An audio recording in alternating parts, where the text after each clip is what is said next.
your employees are loyal and happy because you give them free lunch or you have like a ping pong game in your office, then you must think well. Welcome to the Expert Explorer, the second best global employment podcast, where we discuss everything employment, the facts, the myth, and everything in between. That's right. I'm Midday. And I'm Aisha. So, as you know, we are here again with another episode on the exit management. If you've not watched our previous episodes, you need to go back. Yeah. Try to check the caption below because we're going to put the links to all of the videos. So today we're going to be discussing a very hot topic, and it is centered on how to build or create an inclusive work environment, a positive one at that. If you've not watched our previous videos, you need to go back and watch them. Like, you need to really go back to our previous episodes because we have discussed things around recruitment, we've discussed things around exit management, and of course, currently we're in the exit management series. If you think your employees are loyal and happy because you give them free lunch or you have like a ping pong game in your office, then you must think well. You have to rethink it. Because definitely that's not the reason. And today we're diving into why people feel loyal, why people actually stay loyal to their employers. Why does a positive work environment even matter? And why is it important that we talk about these things? You know, a positive work environment is it's not just like feeling happy or the employee just feeling like, oh, happy and giddy. It goes beyond that. And it's just like when the employee feel like, is how willing they are to stay with you. It's not just like the feeling. Studies have shown that employees who feel supported and valued, they tend to stay more. They are more engaged at their job. They do better at their job because they feel supported. They know that they trust you as an organization. They trust their managers and like, okay, this person gives me like adequate feedback, or I'm able to trust like the feedback that they give is not from like maybe being malicious or they're trying to like play a fast one on them. So when an environment is positive, it goes way beyond like just them feeling happy. It trickles into their work, their productivity, their length of service there, their level of productivity, the quality of their work, and it's just an all-rounder thing basically. Yes, I believe so. And I am really excited about today's episode. The reason why I'm excited is because we're going to be we're going to be deep diving into the 5 reasons why a positive work environment is important and what brings about positive environments in the workspace. The first thing is for you to create a positive work environment, right? It starts with leadership. The leadership there's this saying that everything rises and falls on leadership, and that is absolutely true because when you come into an environment, before you get to even interact or whilst you interact with the people, you'll be able to tell the style of leadership, you know, through your interaction with those people. If you go to in fact I even want to speak to, you know, something I was able to observe from one of my previous places of employment. I observed that, you know, a particular department had a very funky, they were always vibing, always having fun. Wow. You know, they had a very positive approach to welcoming new employees or new hires. Wow, meanwhile, another unit, they were just so stern, so when you look at them, you just realize that they don't really make fun, they don't really have fun, they don't really do anything exciting. You know, everybody is just so professional in their gettings, and most of the time when I evaluate and compare the retention rates between both units, right, I see that the one with the most stifled environment, you know, they experience more attrition than the place that has a more, you know, exciting and relaxed space, you know, interaction amongst the team. So yes, what does that really mean?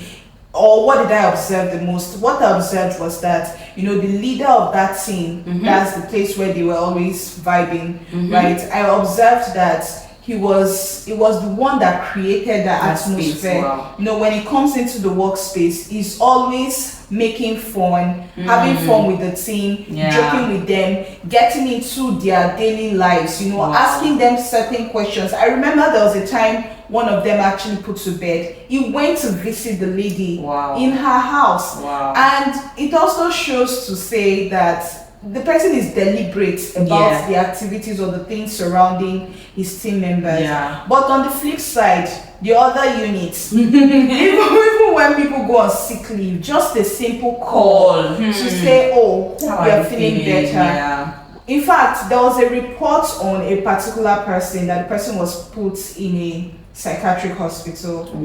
And the person in the stifling environment, right, literally said, this person must be taking drugs. That is why this person. So a whole lot happens within the workspace, but the definition of those things are centered around the leadership of the team or the leadership of that environment or of that unit. Do you get? Another thing that we need to focus on is that bad leadership, right? You cannot it kills employees, the morale of your employees. Of course. If you're in an environment that your leader does not trust you, your leader is always shutting you down, does not respect you. Maybe every time when you close from work, that is when your leader is trying to call you to do one or two things. Automatically you feel disrespected and undervalued. So, and whenever you feel that way, automatically it trickles. It's a psychological thing. It trickles into your productivity on the job.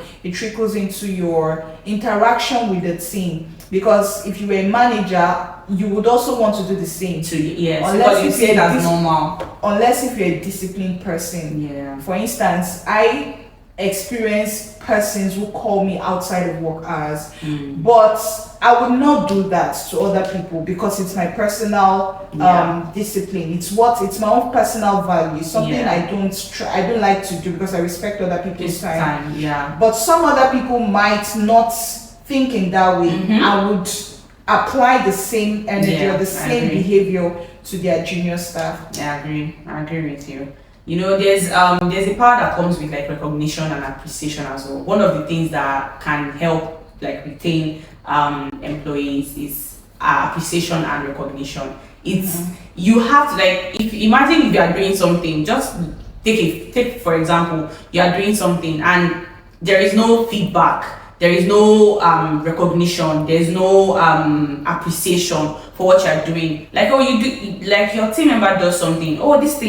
This report was well written, well done. It doesn't take anything from you. You give them the accolades. It doesn't have to. Appreciation does not really. It's not only about money. It's not only about recognition. Is not only about money or just giving them something. Just like an appreciation, even like an email. Like there's something that we adopt in my office. Like every month we do a monthly email that we send to employees that are outstanding for that month. Like we just send a well done. We call it a well done email. So people always look forward to getting that kind of email because they know that if I put in the work, it's seen and is appreciated. So those kind of things, it also makes the employee feel valued, or it makes them feel like, okay, the work I'm doing is seen and I'm adding value to the organization. So then one other thing, did you know that 88% of employees say that they work harder if they were better appreciated? So 88%, like a survey was done, and 88% of that survey says that they work harder if there's appreciation in their work. That's really impressive. I'm telling you. It's funny how most times people just overlook little things. Yes. And these little things. And people hold appreciation, especially managers. You hold appreciation to their chest. Why did you become model? It just give me that vibe of university where you're lecturing keep telling you that, oh, A is for God, B is for me, C is for God. Appreciate your team member. It's not taking anything from you. Exactly. It won't. And I think that brings us to the next point, Yeah. which simply means that you need to be able to recognize your team. Yeah. Right?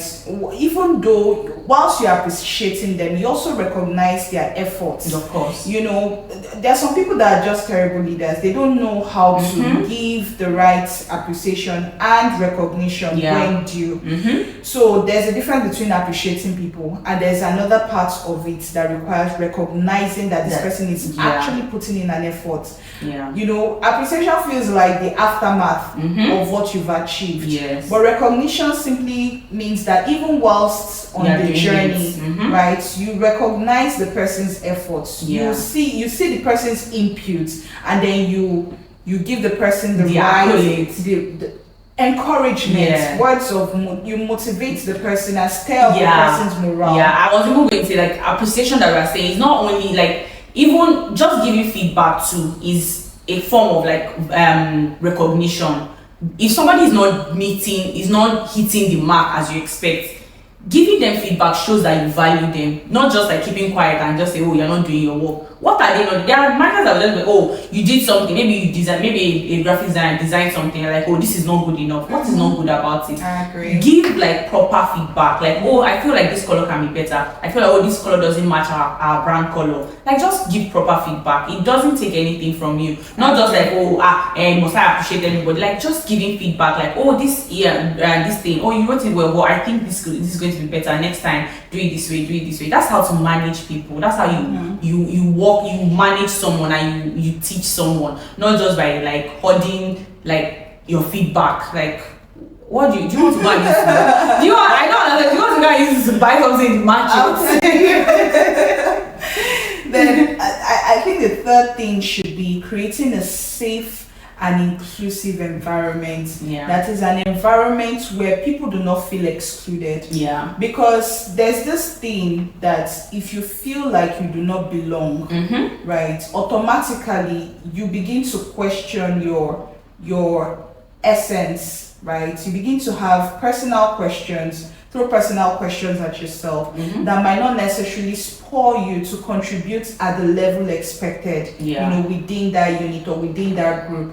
So I believe that if you're able to create an inclusive environment, an environment that identifies the weaknesses, because I think most people think inclusivity is about identifying the person's difference, right? Inclusivity simply means you recognize that this person is different, both in the strength and in the weakness, right? And you try to place the person in an environment that would boost the person to thrive better with such weaknesses. That is, you realize that the person does not communicate well. What do you do to ensure that that person is placed in a center or in a position where the person will be able to communicate even better, right? Do you try to engage the person in a coaching program? Do you try to give the person projects that would further help the person make mistakes, and while the person is making the mistake, you're able to correct the person while the person is making, and the person gets to learn? Or do you just identify the weakness and then you exclude the person from certain projects? This person is complicated, so exactly remove him, so or remove her. Such a person definitely would not feel good, because again, we all have our various weaknesses and strengths, and the beauty of diversity is that it makes life colorful, right? Whilst you are weak, there's still strength in harmony, right? The strength that you are looking out for, you want to achieve from a talent, would only be achieved when you've harmonized the person with your team. I agree with you. I totally agree. Then the fourth point has to do with flexibility. Unfortunately, structured organizations, they cannot relate. They can't relate. Flexible.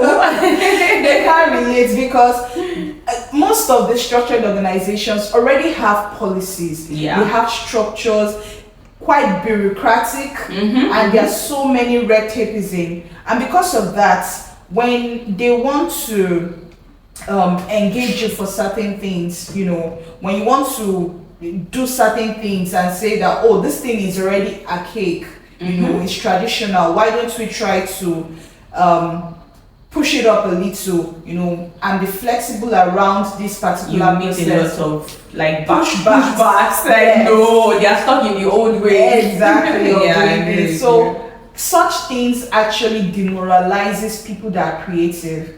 So if you have people that are creative in your workspace, and every now and then when they bring forward or they try to propose new ideas to you, new initiatives, and because of your system, because of how stiff your workspace is and your work structure is, you're unable to accommodate the person's suggestions, then automatically that person would not feel included. There'll be this how will I put it, the diminished sense of identity, right, or belongingness of that person within the team. So it is very good for organizations to create a flexible environment for people to be able to, show their uniqueness. Yes, bring on board their creativity.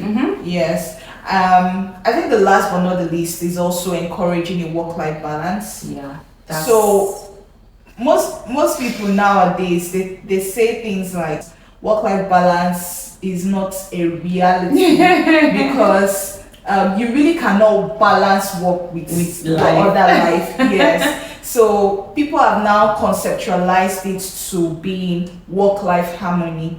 So when you have work-life harmony, that is you being able to harmonize your work settings with other activities that plays around your life, from your financial activities to your social activities, and to your family activities, to your spiritual activities, having to harmonize everything, right, is going to help employees feel safe and valued within your workspace. If you have programs that helps people to be able to attach themselves to every other sector, every other aspect of life, it automatically makes the employee think that you care about them.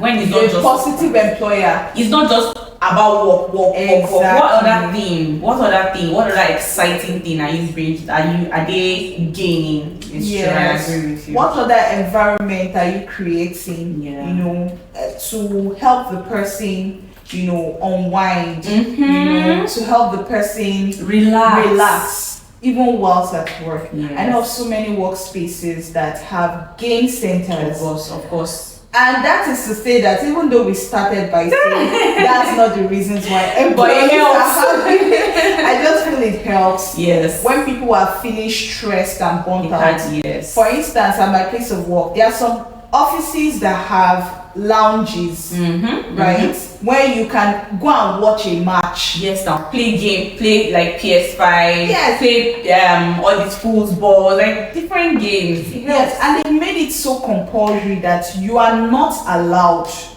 to do any other thing once you're in that room. Yes, there's a policy. Wow. So you can't even carry your laptop there. You can't take your laptop there. Wow. So if you're feeling stressed, burnt out, and you want to relax your nerves, you just go there, turn on the TV. If you want to play cartoon, if you want to do anything other than work, just feel free to go there, and nobody is going to castigate you. Some people want to take advantage of it to do neat things, but there's someone that is there to be a watch guy. So make sure that you don't go there and start working. So that is like these are the 5 tips that helps us to build a very solid, positive work environment. The first thing we talked about was having to, have good leadership. Yes, everything rises and falls on leadership. There was something that was being said, some years back. It was even a clause that everybody was making reference to during webinars, conferences, and all of it. And that word was culture would always eat strategy for breakfast. I agree. And that's because no matter how sophisticated your strategy is, your culture It's terrible. And where does It's culture all- really sit? Who defines culture? Is the Leadership. leaders. Leadership is not just the owner of the business, you know. Yeah. It also deals with the managers, the team. Yes, they make or man the business. They either make or manage. Because business. top leaders, they are there like making strategies, trying to find ways to make work-life Work balance, better. let people not feel burnt out. But your team is there creating chaos for team members. So you need to find the balance. Yes. I agree with you. Yes, not just even about finding the balance. You need to be able to bring on board the right team leaders. So that they have the skill, they have the empathy, Yes. they have the emotional intelligence, they have the knowledge of how to train people, to manage people, to coach people. to coach. Yeah. So, as said, the first thing we spoke about was great leadership. The second thing we spoke about was appreciation and recognition. And we were able to debunk that there's a difference between appreciating a person and, recognizing a person. The third thing we spoke about was flexibility at the workspace, having to be a flexible workspace have a flexible workspace for your employees. The fourth thing we spoke about was inclusivity, being able to ensure your team feels included in all of your activities, operation wise, decision wise, people feel included in your workspace. And then the fifth thing, the last but not the least, is ensuring a work-life harmony. People call it work-life balance, but I beg to differ. It's work-life harmony. We have come to the end of today's episode. Thank you for tuning in. I'm sure you guys enjoyed today's episode. I'm very sure. So be sure to follow us on all our social media platforms, _expert explorer. And because I know you like this video, so share, subscribe, and comment. And from one explorer to another, be bold, be global, and be you.